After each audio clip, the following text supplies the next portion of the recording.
에스겔서 하면 생각나는 두 개의 극적인 환상이 있습니다.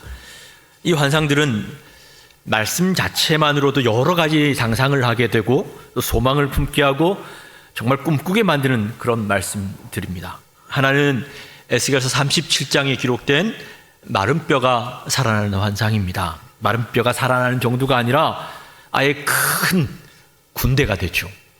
판타지 영화 감독들이 바로 이 말씀에서 소재를 얻지 않았나 싶을 정도로 대단히 극적인 장면입니다. 그리고 다른 하나가 우리가 읽은 말씀, 생수의 강이 흘러가는 환상입니다. 여러분이 앉아 계신 예배당 문지방에서 물이 스며 올라오더니 졸졸졸 흐르기 시작하는 겁니다. 어찌된 일인지 계속 흘러갑니다. 끝도 없이 흘러가는데 그 물이 개울이 되고 시내가 되고 점점 더 큰 강이 되어 저 바다에까지 흘러가는 일이 벌어진 겁니다. 이 두 개의 환상이 우리에게 전하는 메시지는 한번 따라 하실까요? 눈에 보이는 게 전부가 아니다. 네, 그렇습니다. 지금 우리 눈에 보이는 게 전부가 아닙니다. 지금 우리 눈에 보이는 게 결코 전부가 아니라 하나님의 꿈이 있고 하나님의 계획이 있습니다. 오늘 그 하나님의 꿈으로 한 걸음 더 나아가는 우리 모두가 되시기를 축원합니다. 특별히 오늘 말씀은 2025년 우리 모두가 다 함께 꼭 붙들기 원하는 기도 제목과 같은 말씀인데요. 핵심이 되는 9절, 10절 말씀을 우리 함께 읽겠습니다. 시작. 이 강물이 이르는 곳마다 번성하는 모든 생물이 살고 또 고기가 심히 많으리니 이 물이 흘러 들어가므로 바닷물이 되살아나겠고 이 강이 이르는 각처의 모든 것이 살 것이며 또 이 강가에 어부가 설 것이니 엔게디에서부터 에네글라임까지 금을 치는 곳이 될 것이라. 그 고기가 각기 종류를 따라 큰 바다의 고기같이 심히 많으려니와. 아멘. 네, 이 강물이 이르는 곳마다 번성하는 모든 생물이 살고 또 고기가 심히 많으리니. 오늘 이 말씀을 믿음의 눈으로 바라보시고 또 믿음으로 취하시기 바랍니다.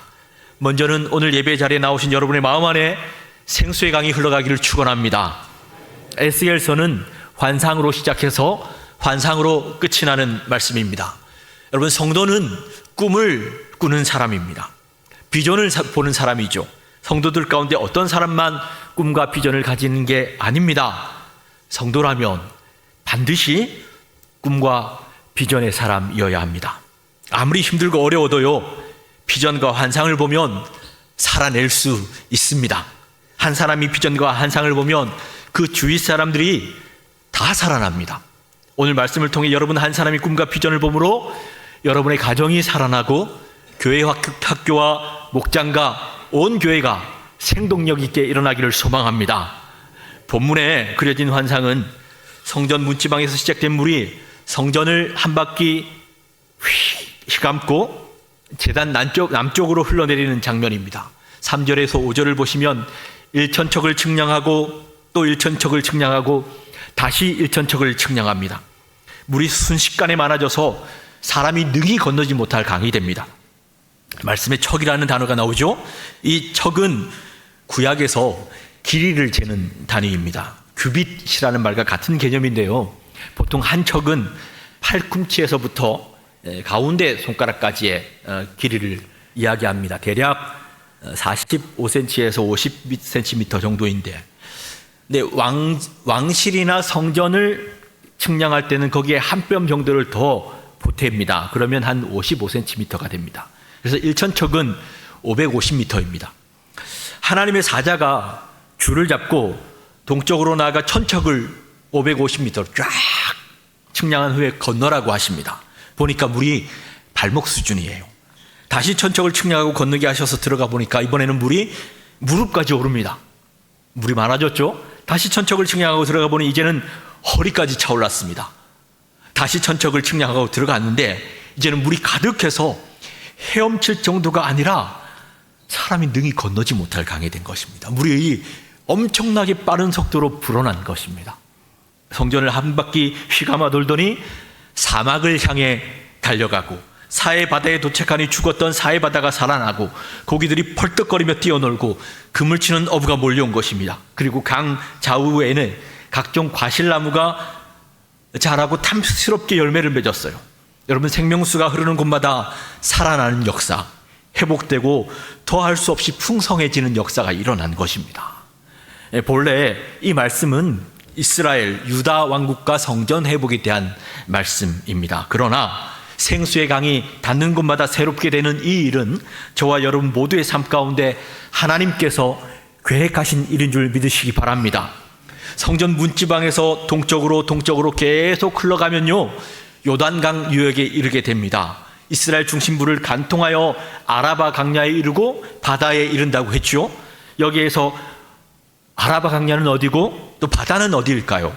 아라바는 예루살렘과 사해 바다 사이에 있는 평야입니다. 여기서부터 시작해서 아래쪽으로 쭉 내려가면 이집트와 사우디아라비아 사이에 삼각지대가 하나 있죠. 그걸 시나이 반도라고 하는데, 시나이 반도 오른쪽을 아카바만이라고 합니다. 그러니까 예루살렘 아래쪽부터 시작되는 그 광야가 그 아카바만에 이르기까지 계속해서 광야지대입니다. 그러니까 이 물이 거기까지 흘러간 겁니다. 그곳은 물이 없는 광야입니다. 황폐하고 메마른 땅이죠. 이 아라바 강야로 생수의 강이 흘러가니까 광야가 살아나기 시작한 겁니다. 바다는 무엇일까요? 바다. 이스라엘에도 바다가 있느냐? 이 바다는 죽음의 바다 사해입니다. 거기엔 생물이 없죠. 물고기 한 마리 살지 못하는 것입니다. 그래서 이름이 죽음의 바다입니다. 죽을사 바다해, 사해라고 부르죠. 생물이 없고 물고기가 살지 않는 곳, 죽음의 바다 사해. 하나님은 놀랍게도 이 흘러내리는 물로 그 바다의 물이 되살아나게 하신 것입니다. 다른 성경에 보니까 이 물이 사해로 흘러 들어가면 사해의 짠물이 단물이 될 것이다 라고 되어 있습니다. 성전 문지방에서 흘러내린 그 생수의 강이, 생명수의 강이 흐르고 흘러서 사해에 들어가니까 사해 바다가 살아난 것입니다. 생물 하나 살지 않고 물고기 하나 살지 않던 그 바다가 살아난 거예요. 1차적으로 이 사해 바다는 포로로 잡혀와 있는 이스라엘 백성들을 의미합니다. 나라가 망했습니다. 그래서 포로로 끌려온 거죠. 성전까지 회파되었으니 무슨 소망이 있겠습니까? 그런데 그 땅 바벨론에서 에스겔이 환상을 본 겁니다. 바벨론 땅에 끌려온 지 언 10년 만에 예루살렘은 멸망했고 성전은 회파되었다는 소식을 들었어요. 이제 눈에 보이는 성전은 없습니다. 그런데 그런 상황에서 성전을 본 거예요. 그 성전에 하나님이 돌아오신 것을 본 것입니다. 이제까지 내가 알았던 것, 내가 본 것이 다가 아니구나. 내 눈에 보이는 게 전부가 아니었구나. 하나님께서 지금도 여전히 일하고 계셨구나. 여러분, 예루살렘이 진짜 예루살렘이 되고 성전이 진정한 성전이 되는 유일한 길은 거기에 하나님이 계셔야 합니다. 하나님이 돌아오셔야, 다시 말씀하셔야, 왕이신 하나님이 말씀하신다는 말은 다스리신다 하는 거죠. 자기 백성을 돌보신다 하는 의미죠. 그러니 하나님이 거기 계시면, 하나님이 돌아오시면 살아나는 겁니다.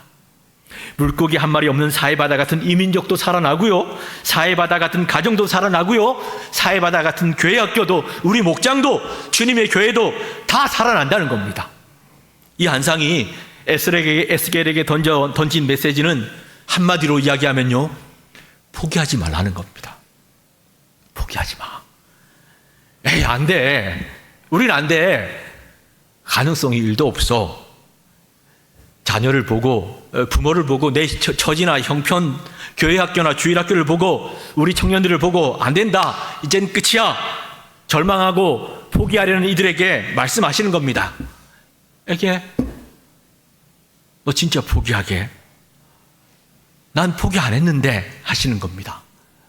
갈라디아서 6장 9절 말씀에 우리가 선을 행하되 낙심하지 말지니 포기하지 아니하면 때가 이름에 거두리라 하셨습니다. 물론 포기해도 되는 것들도 있죠. 내 욕심, 내 만족을 채우기 위해 시작한 일, 이건 아니라는 거 다 알면서도 왠지 놔버리면 아쉬울 것 같아서 붙들고 있는 일, 제가 일일이 다 나열하지 않아도 말씀과 기도의 자리에 나와서 말씀 듣고 기도하다 보면 성령께서 다 다 가르쳐 주시잖아요.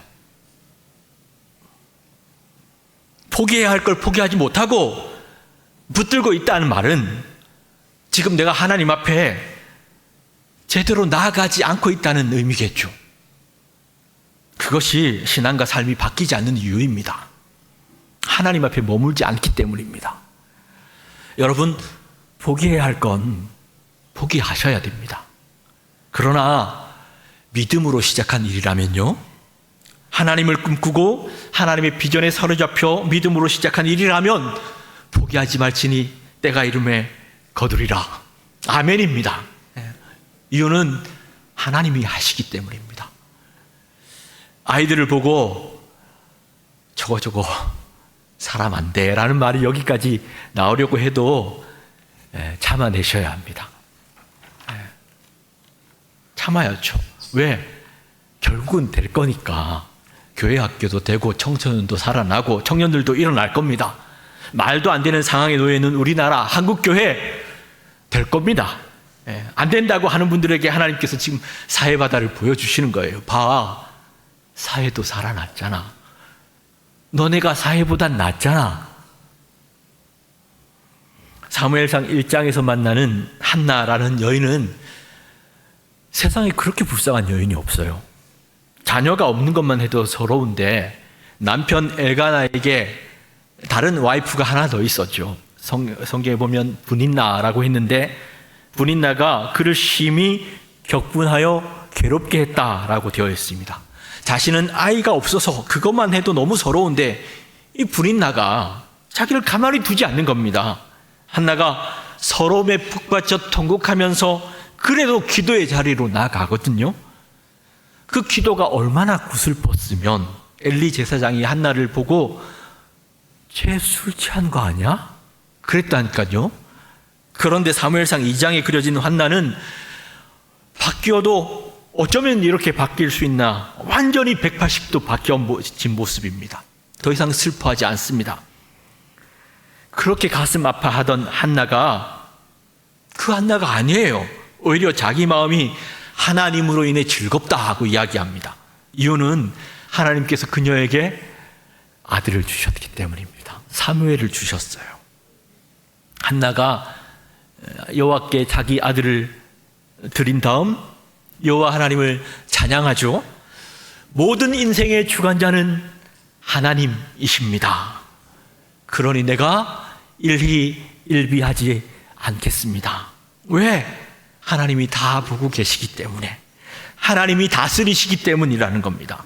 여러분, 하나님이 정말 다 보고 계십니다. 하나님이 지금도 다스리고 계십니다. 이것이 우리 성도들의 고백이죠. 그것이 우리가 말씀의 자리로 나아가고 주님 앞에 기도하는 이유일 것입니다. 모든 인생의 주도권은 하나님이 가지고 계십니다. 저와 여러분의 삶, 우리 가정과 주일학교와 우리 교회도 하나님께서 인도해 주실 것입니다. 그러면서 한나가 노래하기 시작하는데요. 그 노래가 사무엘상 2장에 나와 있습니다. 2장 6절에서 8절까지의 말씀을 제가 읽어드립니다. 여호와는 죽이기도 하시고 살리기도 하시며 수월에 내리기도 하시고 거기에서 올리기도 하시는도다. 여호와는 가난하기도 하시고 부하기도 하시며 낮추기도 하시고 높이기도 하시는도다. 가난한 자를 진토에서 일으키시며 빈궁한 자를 거름더미에서 올리사 귀족들과 함께 앉게 하시며 영광의 자리를 차지하게 하시는도다. 땅의 기둥들은 여호와의 것이라. 여호와께서 세계를 그것들 위에 세우셨도다. 아멘. 여러분, 지금 나는 정말 거름더미, 진흙더미 위에 앉아 있는 것 같다 싶은 분 계십니까? 너무 서럽고 힘들고 괴로운데 그래도 이 시간 말씀과 기도의 자리에 붙들고 계신 분 계십니까? 오늘 말씀에 한나는 자기가 죽은 자 같았다고 했습니다. 지옥에 사는 것 같았다. 그런데 하나님이 그런 자신을 들어 사용하기 시작하시는데 누구와 같이 하시느냐? 평범한 정도가 아니라 귀족들과 함께 앉게 하신다. 영광의 자리를 차지하게 하신다. 그 정도로 회복시키시더라는 겁니다. 생명수의 강이 흘러 들어가면 어느 정도 살 수 있을까요? 얼마나 좋아질까요? 우리는 물고기 몇 마리 정도만 보내주셔도 너무너무 감사한데 하나님은요, 죽음 사해바다를 회복시키시는데 물고기 몇 마리 정도가 아닙니다. 9절 같이 읽으실까요? 시작. 이 강물이 이르는 곳마다 번성하는 모든 생물이 살고 또 고기가 심이 많으리니 이 물이 흘러 들어가므로 이 강은 이르는 각처의 모든 것이 살 것이며. 여러분, 말씀을 읽으면서 그림을 그리십시오. 말씀을 읽으면서 그림을 그러면 나중에 꿈을 꿀 때도 막 그림이 그려집니다. 이 말씀 여러분 한번 그림 그려보십시오. 이 강물이 흘러가는 곳마다 모든 생물이 살아납니다. 성경을 읽을 때 살아난다라는 단어, 많이 나오는 단어가 사도행전 이런 데 보면 많이 나오죠. 살아난다, 엄청 많이 나옵니다. 이 살아난다는 단어가 나올 때마다 거기에 동그라미를 치면서 읽게 되면 어떻게 될까요? 막 흥분되지 않겠습니까? 이유는 살아나는 것, 사람을 살리는 것이 저와 여러분, 우리 목장과 교회학교와 온 세상을 향한 우리 하나님의 계획이기 때문입니다. 그것이 주님의 몸을 통해 이루기 원하시는 하나님의 비전이기 때문입니다. 그것이 십자가죠. 십자가를 단 한 문장으로 요약하면, 정리하면 이겁니다. 사람을 살리고 싶다. 사람을 살리고 싶다. 그 말 아닙니까? 그리고 나서 주님이 말씀하셨죠. 다 이루었다. 여러분, 그 말씀이 오늘 저와 여러분에게 응하여진 줄 믿습니다. 네. 죽었던 사람이 살아난다면 흥분하지 않을 사람이 누가 있겠습니까? 그 장면을 보고 낙심한 사람이 살아나고 늘 의기소침해 있던 사람이 은혜 받아서 살아나기 시작하면 흥분되겠죠. 오랫동안 기도가 막혔던 사람이 기도가 뻥 하고 뚫려지고요.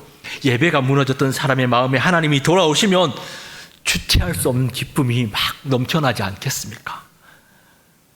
이 시간 하나님으로 인한 기쁨과 흥분이 주의 몸된 교회 위에 부어지기를 주님의 이름으로 축원합니다. 거기에서 끝나지 않습니다. 10절 말씀 제가 읽습니다. 또 이 강가에 어부가 설 것이니 엔게디에서부터 에네글라임까지 금을 치는 곳이 될 것이라. 그 고기가 각기 종류를 따라 큰 바다의 고기같이 심이 많으려니와.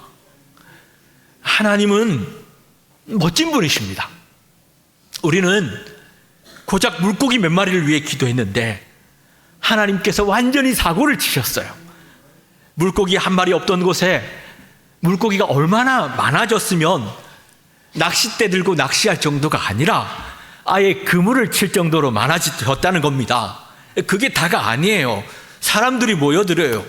그물 치는 어부가 막 모여들기 시작한 겁니다. 거기가 어떤 땅이었죠? 광야였습니다.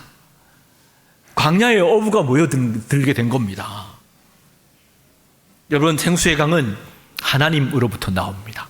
예레미야서 2장 13절 말씀에 생수의 근원되는 나라고 하셨죠. 하나님이 생수의 근원이십니다.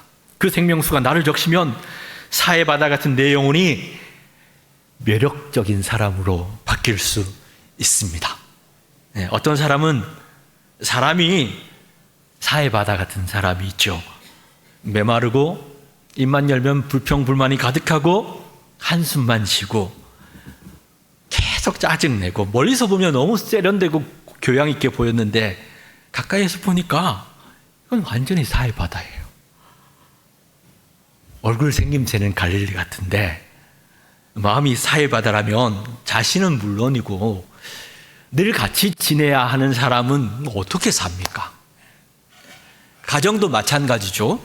겉으로 사는 것만 보면 갈릴리 같은데 실상은 사해 같은 집들이 있잖아요. 어떤 분은 얼굴이 사해 같은 분도 계십니다. 어쩌다 눈이 딱 마주쳤어요. 근데 마주치는 종종 상대방이 다 겁을 먹고 눈을 피해버리는 겁니다. 내 얘기다 싶은 분 계시죠? 그러면 막 뿌듯하고 뭐야 이거 김창기 아직 살아있네 막 그러면서 자랑스럽고 막 그러십니까? 이건 기도 제목이죠. 내가 여전히 사해라는 증거 아닙니까? 여러분, 생수의 강이 흘러가면요 사람의 원판은 바뀌지 않지만 원판은 바뀌는 거 아닙니다. 근데 뭐가 바뀌냐면 인상이 바뀌게 되죠. 표정이 바뀝니다. 그러면 가정도 바뀝니다. 옆 사람 표정 한번 보시겠습니까?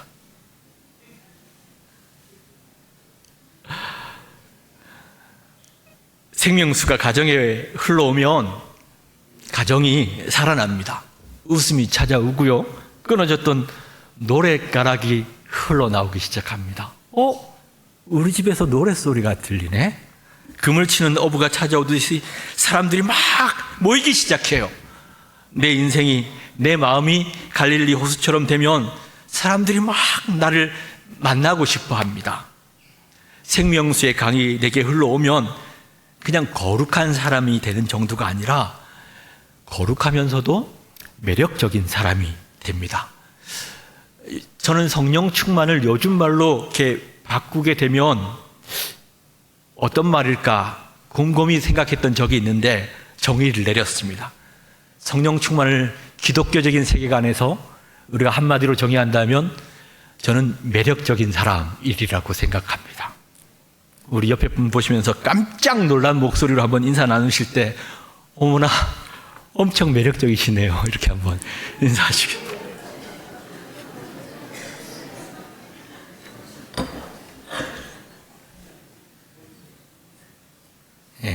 저는 에스겔서 47장 말씀을 정말 좋아합니다.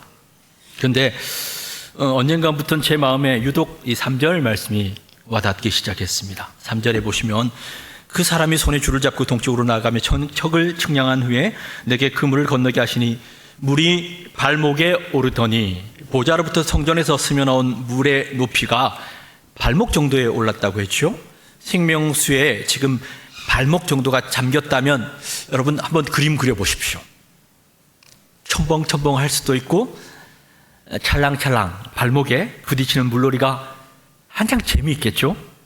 우리 신앙에 예쁘고 아름다운 추억들이 쌓이기 시작하는 때가 발목 정도의 수준이 아닐까 싶습니다. 우리 마음에 오래도록 담겨져 있던 노래 가사 중에 그 속에서 놀던 때가 그리울 때도 있으시죠. 저와 같이 교회 안에서 쭉 자라온 세대들의 특징 가운데 하나는 이 발목 시기가 길다는 겁니다. 이들은 성장이 빠르지 않습니다. 신앙생활이 나쁘고 하기 싫은 건 아니에요. 참 좋을 때도 있었고 즐거울 때도 많았습니다. 그런데 문제가 뭐냐면요, 언제든 탈출할 준비도 같이 하고 있다는 겁니다. 이 신앙에서 벗어나고 싶다는 육신의 소원도 같이 가지고 있어요. 조금만 정신을 놓아도 딴 길로 가기가 쉽고 넘어지기 쉬운 때가 발목 시기입니다. 발목 시기를 살아가는 이들은 늘 넘지 않아야 할 그 경계선 부근에 계속 서성거리고 있어요. 여러분, 이때는 여러분 주위에 그런 분들이 계신다면 그때는 정말 나이와 관계없이 도와주는 분들이 필요합니다. 잡아주고 끌어당겨줘야 하는 분들이 필요해요. 제가 청소년 때만 하더라도 서로를 붙잡아주고 끌어주고 당겨주고 하는 게 그 공동체 안에서 형, 동생, 언니들, 친구들끼리 그게 가능하던 때가 있었거든요. 근데 지금은 어떠십니까? 여러분, 지금도 그게 가능합니까? 여러분, 지금 온 교회가 힘을 다해 끌어안아야 할 이들이 이 발목 시기를 살아가는 신앙인들입니다. 그래서 선생님들이 중요합니다. 여러분, 우리 교회 학교에 있는 거 아시죠? 교회 학교 선생님들 많이 좀 격려해 주시기 바랍니다. 또 우리 목자, 목녀들 너무너무 중요합니다. 여러분, 목자, 목녀들도 사명감 가지고 이 일들 감당하고 계시겠지만 근데 목자, 목녀들도 격려가 필요합니다. 본인이 사랑받고 있다는 거 알아야 열심을 더 많이 낼 수 있겠죠. 힘이 나겠죠. 아무도 관심이 없어요. 도와주는 분도 아무도 없어요. 그런데 그게 아니고 어느 날 보니까 너무 내가 사랑받고 있다는 거, 우리 목장에서 너무 내가 목자인데 나를 이렇게 내게 이렇게 많은 관심을 주시나 싶을 정도가 되면 어떻게 되겠습니까? 목장 분위기가 완전히 달라지겠죠. 진짜 살아나지 않겠습니까? 여러분 도와주셔야 합니다. 리더들도 도와야 되지만 특별히 발목 시기에 있는 분들 있잖아요. 발목을 넘어서 생수의 강이 점점 차오를 때까지 이들을 이끌어줘야 합니다. 그러다가 물이 계속 차오르면, 점점 더 차오르면 어떻게 될까요? 그러면 물속에 잠겨버리겠죠. 보니까 물이 너무 많아졌어요. 이러다간 죽을 것 같아요. 그걸 교회가 뭐라고 하냐면 세례라고 합니다. 세례. 물속에 완전히 잠기고 나서야 진짜 세례가 뭔지, 어떤 의미인지 알게 됩니다. 여러분 세례 공부하셨죠? 공부는 했지만, 그걸 배우긴 배웠지만 이게 뭔지 기억은 잘 안 날 때가 있으시잖아요. 한번 정리해 보겠습니다. 물에 완전히 잠겨 보니까 이 세례가 뭔지 깨달아지는 겁니다. 세례는 첫째는 죄 씻음입니다. 예수님이 내 죄를 담당해 주셨어요. 내 죄가 물속에서, 말씀이 성령으로 역사하는 그 물속에서 내 죄가 다 씻어진 겁니다. 그것이 지금 내가 얻고 누리고 있는 구원의 실제이죠. 저나 여러분이 죄를 짓지 않았다는 게 아닙니다. 그러나 주님이 내 죄를, 우리 죄를 다 담당해 주셨습니다. 그래서 오늘도 우리가 주의 보좌 앞에 담대히 나아갈 수 있는 것이죠. 둘째는, 세례는 여러 증인들 앞에서 나도 이 공동체의 일원이 되었다는 언약식입니다.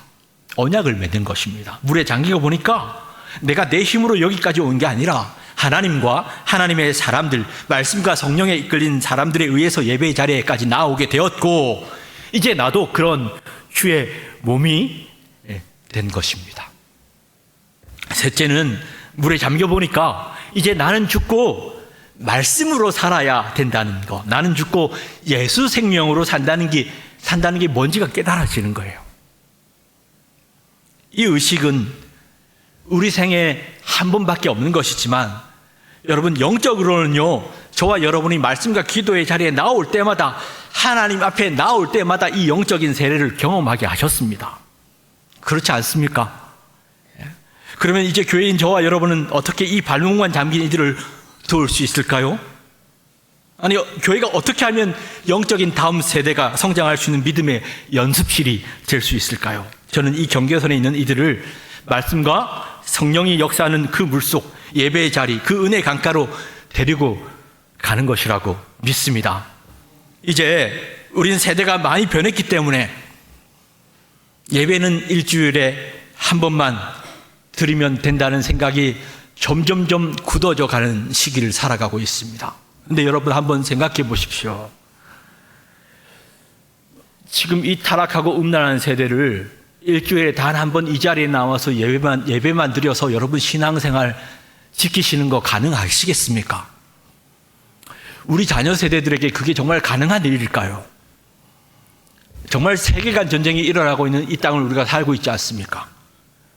아이들이 이 휴대폰 하나로 온갖 그리스도 하나님의 말씀을 대적하는 정보들을 일주일 내내 묵상하다가 거기에 주입식 교육을 받다가 예배 시간에 잠깐 와서 단 몇 분 하나님 말씀 듣는데 그 말씀이 거기에 들어갈 수 있겠습니까?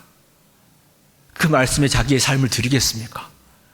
반면에 저와 여러분은 진짜 이 시간 한 시간만으로 믿음으로 사라지는 게 가능하게 할 것 같습니까?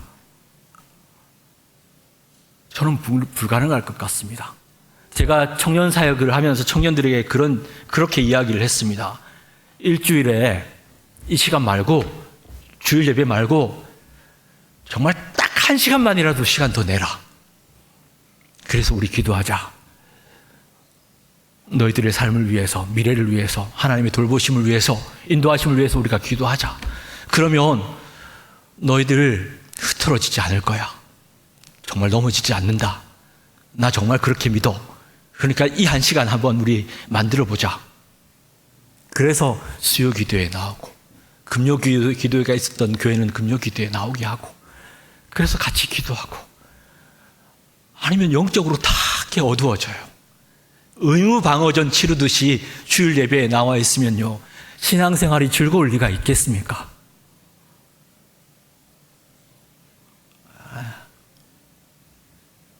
그런데 그런 분들이 계시단 말입니다.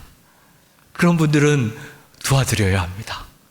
믿음으로 사는 삶 즐거운 거야. 행복한 거야. 너무 좋은 거야. 하나님께서 도와주실 거야. 역사하실 거야. 신앙을 의식으로 배우게 되면 그러면 율법과 어떤 의례들만 익힐 뿐이지 예배 시간에 내가 물속에 푹 잠겨야 된다. 그게 예배야. 이런 생각 자체를 못하게 됩니다. 여러분, 예배는 진짜 내가 물속에 푹 잠기는 겁니다. 내가 온갖 잡동사니 같은 생각들을 다 가지고 나왔다가도 말씀과 성령의 그 물속에 푹 잠기면요, 내 생각, 세상이 주었던 집어넣었던 생각, 그런 것들은 다 죽어요. 다 죽습니다. 그러고 나서 나는 하나님 말씀, 예수 생명으로 일어나는 거죠. 그리고 나서야 세상으로 나가는 겁니다. 그래야 믿음으로 살 수 있지 않겠습니까? 그런데 이런 개념 전혀 없이 엄마 아빠 때문에 나도 오늘 억지로 왔어.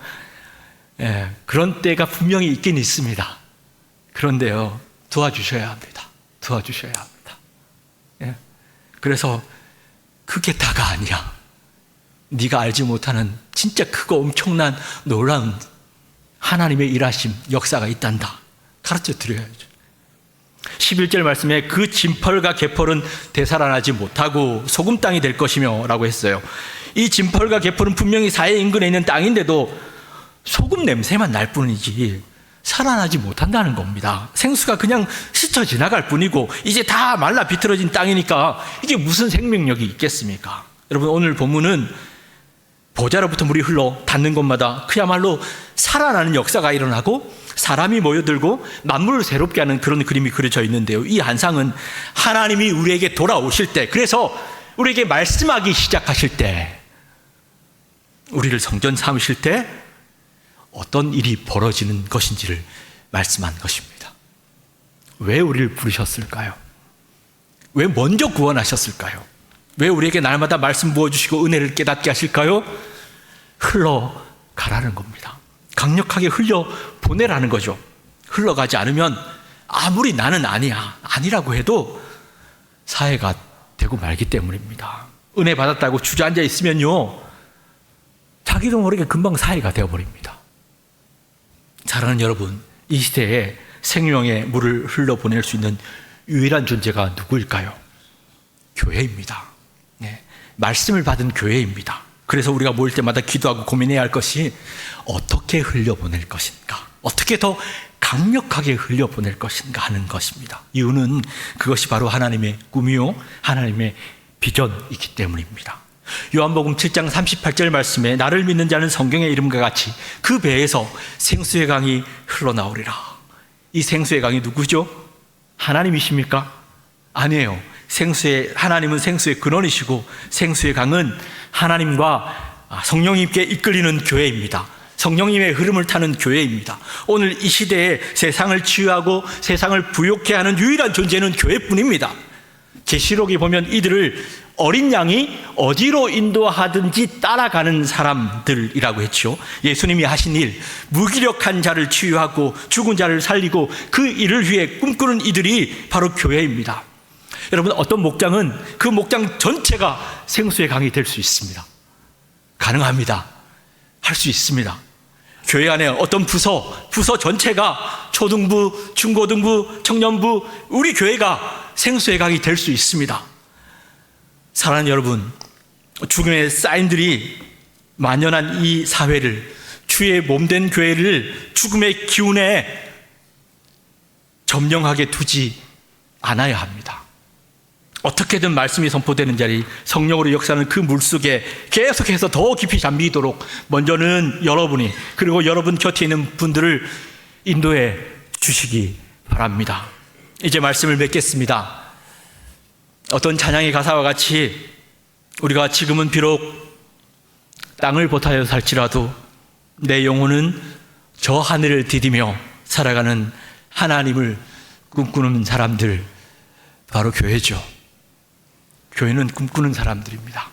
생명수가 닿는 곳마다 살아나는 역사가 일어나고 매력적인 사람들이 일어나고 그래서 사람들이 모여들고 온 땅을 치유하며 행진하는 하나님의 꿈, 하나님의 비전이 오늘 이 자리에 함께한 여러분, 특별히 우리 목자와 목녀 여러분, 또 교회 안에 세우신 모든 직분자를 통하여서 무엇보다 이 자리에 함께 예배하시는 여러분 모두를 통해서 아버지 하나님의 그 생수의 강이 강력하게 흘러가게 되기를 주님의 이름으로 축원합니다.